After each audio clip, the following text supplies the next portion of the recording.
আম্মার হাতের পিঠা তৈরি, সেটা খেলাম, রাতে তৈরি করা হয়েছিল। আর আমার বড় ছেলের হাতের চা, সেটা খেয়ে আজকের দিনটা শুরু করলাম। ধন্যবাদ আমার আম্মাকে আর আমার ছেলেকে এত সুন্দর সকাল উপহার দেওয়ার জন্য। রং চাটা কিন্তু সেই সুন্দর। এখন যাচ্ছি ছেলেকে স্কুলে নিয়ে। আজকের ব্লগ ভিডিওটা সাথে থাকুন, আশা করি ভালো লাগবে। যা খাইছি সেটা টি ব্যাগটা এখানে রেখে দিতেছে। এখানে কম্পোস্ট সার তৈরি করবো, আমি গাছ লাগাবো সেজন্য। এটারও ভিডিও সাথে থাকেন, দেখবেন আমার গার্ডেন সুন্দর করে সাজাবো।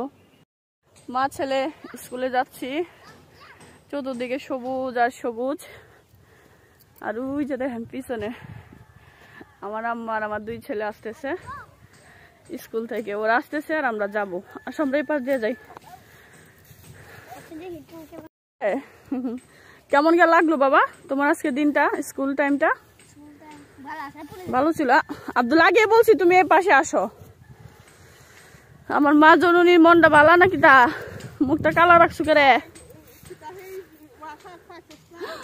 দেখো। এর বাপ আমরা টেহা দিল না কি তা না। ছোট ছেলেদের বিদায় দিয়ে দিছি, ওই যে ওরা বাসায় চলে যাচ্ছে। আর আমাদের গন্তব্য হচ্ছে স্কুল। আম্মার আমি দুজনে ভাগ করে নিছি মর্নিং শিফট। আমি যেহেতু সকালবেলা ঘুমতে উঠতে পারি না গাইস, অনেক রাত পর্যন্ত সজাগ থাকি, কাজ করি আর কি, সেজন্য। সো হচ্ছে সকালবেলা আমার অনেকটা ঘুমাইতে হয়, না ঘুমালে হয় কি মাথা ব্যথা করে। লো প্রেশারের মানুষ, ঘুম ঠিকঠাক মতো না হলে খুব বেশি পেইনফুল হয়।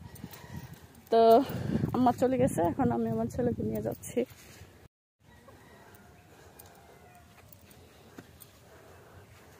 পুঁইশাক ক্ষেত থেকে পুঁইশাক তোলা হচ্ছে। এই খেতে মনে হয় ঘাসে বেশি পুঁইশাক হচ্ছে। ঘাস রে বাবা, না চাইতে ঘাস কি পরিমাণে হয় মাটি থেকে। ওই যে আমার বান্ধবী আইতেছে।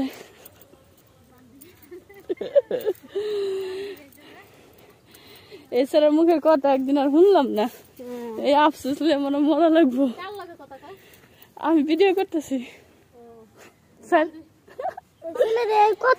বান্ধবীর। হ্যাঁ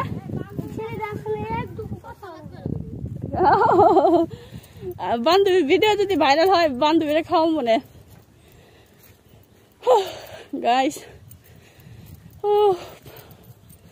গরম লাগতেছে, অনেকটা গরম লাগতেছে, কিন্তু হালকা বাতাসও আছে, এর জন্য মজা লাগতেছে। ওই যে আমরা হচ্ছে ওই রাস্তা দিয়ে যাই, যে রাস্তা দিয়ে ওটু দৌড়তেছে, কিন্তু ইচ্ছা করে ভিতর দিয়ে আসছি। দেখো তো একটা ডুমুর ফল পাকছে গাইস, এগুলো খাওয়ার অভ্যাস। দেখি তো ভিতরটা কেমন, একটু একটু জিবারা দাও তো, ভিতরে একটু জিবারা দাও, ভালো জিনিস। আসলে মিষ্টি না? তোমার বাবা এগুলো কিনে খাই তো, ড্রাই করে রাখে, ওই যে মনে নাই তুমি খাইতে তো, যে সিড থাকতো কটকট শব্দ করতো, এগুলো হচ্ছে সেগুলো। হ্যাঁ খাও না, আর একটু খাও, এগুলো অনেক ভালো ন্যাচারাল ফুড বেবি, বাচ্চাগুলো। হ্যাঁ এগুলো হচ্ছে আমাদের বাংলাদেশে হয়তো মাটির কারণে এগুলো বড় জাত হয় না, কিন্তু বিদেশে এগুলো হচ্ছে অনেক দামি। হ্যাঁ তোমার বাবা সামটাইমস আনে, ওই যে সকালে খালি পেটে খাইতো, খাই পানি খাইতো, মনে নাই? তোমাকেও দিত, কে জানি বডি বিল্ডার সবচেয়ে বেশি খাইতো এটা। ও কান্না করলে তোমার বাবা ওরে দিয়ে দিত একটা, দিলে পরে মুখ বন্ধ হয়ে যেত। এই ফুলটাকে দেখি আজকে একটু কাছ থেকে দেখি, দেখি তো একটু কাছ থেকে একটু দেখি তোমাকে। না না না, এটা হচ্ছে, এই ফুলটার নাম কি একটু জানায়েন তো? শাপলা ফুল না, যাওয়ার সময় ওটা ছবি ভিডিও করবো আরো সুন্দর করে। এত লাল পাতা কোত্থেকে আসছে? ও এটা মেহগনি গাছের, এই গাছটার নাম হচ্ছে মেহগনি গাছ, বুঝছো? এই পাতাটা এত লাল হয়েছে, এত লাল হয় না, কি কারণে লাল হয়েছে আমি জানি না। ও মাই গড, লুক এট দিস। ব্লিজার, আমরা এটা ডাকতাম সাপের মই।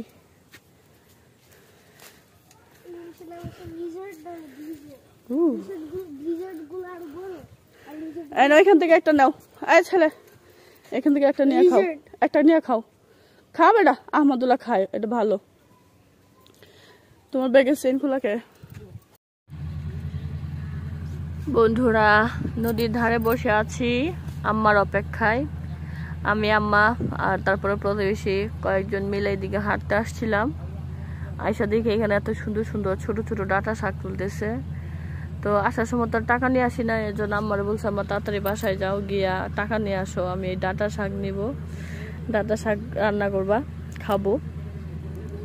এখন আমি যে বসে আছি আর পত পানে চাইয়ে আছি, আমার মা তো আসে না, কত সময় লাগে আল্লাহ জানে। তো যাই হোক, পরিবেশটা খুব সুন্দর, বসে আছে, বোরিং লাগতেছে না, মজাই লাগতেছে।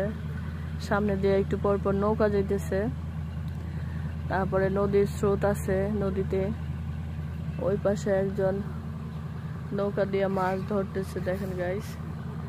আর আমার পিছনে ওরা হচ্ছে খেতে কাজ করতেছে। ও একটু পর পর মিষ্টি মিষ্টি বাতাস আসতেছে, ওই যে দেখেন গাছের পাতাগুলা নড়তেছে।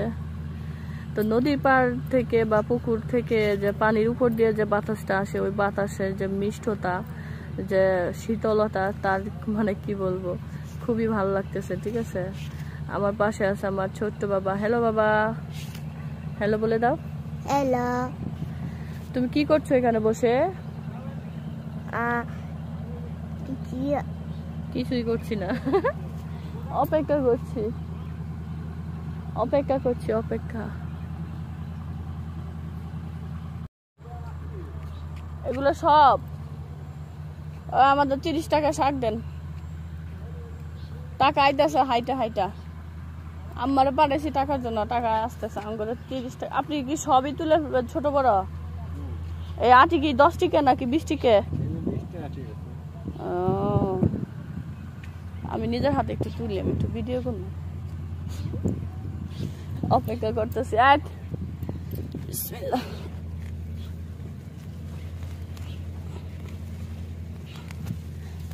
এগুলো বয়স কতদিন হয়েছে গাছের? পয়সাগুলো কইছি বিক্রি করার জন্য, বেড়া বিলে আগে থেকে ইয়া দিয়ে দিছে জবান, এর জন্য আমাকে আর দিতে পারবে না। আপনার শাগি লয়ে যাই। এই যে 30 টাকা নিলে তো হবে মোটামুটি। আমি কিন্তু সবই নিতেছি, শাক শুকো লয়ে নিতেছি।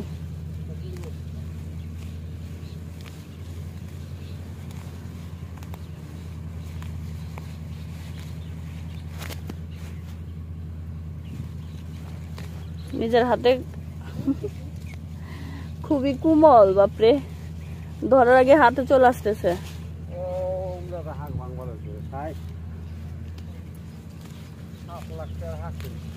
কত? 7 লাখ টাকা শাক? শাকের দাম এত টাকা? টাকা উঠবো? ওই যাইতেছে, ওই যে জননী আমার আইতাছে। ক্ষেত নাকি এই সব কটা ক্ষেত?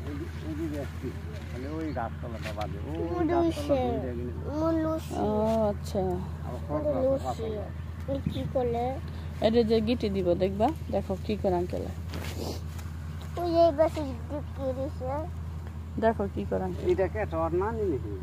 হ্যাঁ, চিনার না, এতদিন হয়েছে। আম্মা তো না, আমার শাশুড়ি থাকবো কবে, 20-30 বছর আগে। হ্যাঁ,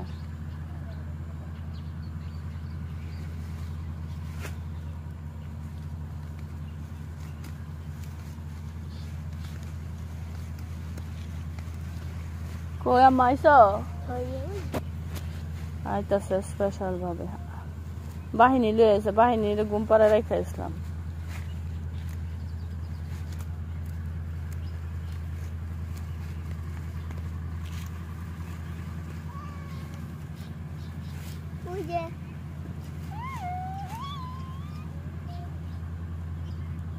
আপনাদের এগুলোই ব্যবসা না? ক্ষেত তুলবেন, এ করবেন।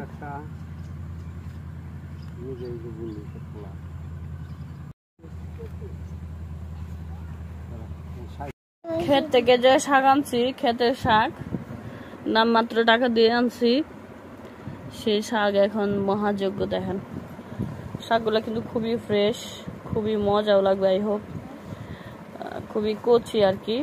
তো এই ডাটাগুলো দিয়ে ছোট মাছ দিয়ে রান্না করব, অথবা দেখি কি আছে, কি রিজিকে আছে। আর এটা দিয়ে তো শাক ভাজি করব। আমি আমার আম্মাকে শাক বাইসা হেল্প করতেছি, আর আমাকে আমার বাচ্চারা শাক বাইসা হেল্প করতেছে। এই যে একজন, কি করো বাবা, কি করো? খুলতেছো পাতাটা। আর এদিকে আছে আমার একজন আদোয়া বুড়ি। তুমি কি করো বেবি? পাতা নিয়ে কাটলেছো? ও বাবা,